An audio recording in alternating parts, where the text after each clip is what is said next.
Yo. Ako ba yung nanat mo? Heart, tapos Korean heart. Shoot.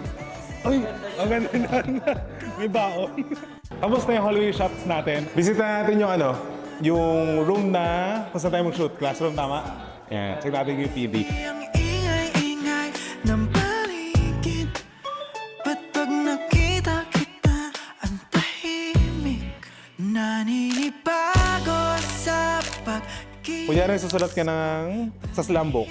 And sige, may naisip ako. Perfect. Susulat. Joao, pasok.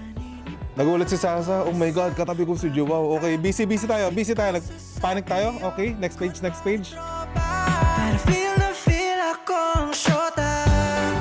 Ngumingiti ka na dito. Paki-islig. Joao, ikaw ang pinaka-pogi sa buong mundo. That's the energy I want. Build tayo ng tension. Okay, Sasa, sige, sulat ka. Tawa ka. Kunyari nakita ni Joao yung name niya nakasulat sa crush ko. Parang ganon. Nakita niya. Ang ganda niyan. Ayan, perfect. Sige, talon. Perfect. Ikot.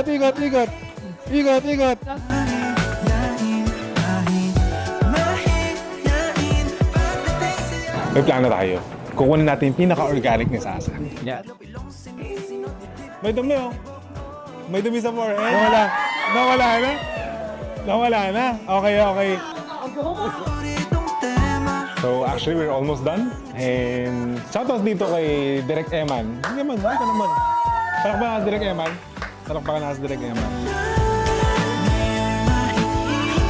Yung expression natin sa face, ha?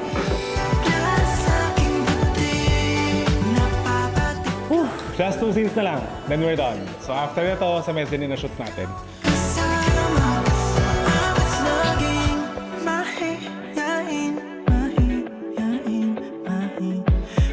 And exit. And it's a wrap! Woo! Good job. Is that when you have to go? Galing. It's Sasa. Kamusta shoot natin? Sobrang galing na lahat. Tinodo nila. I love it. Excited ako ng edit, bongga. Thank you, Direk. Thank you. Thank you so much.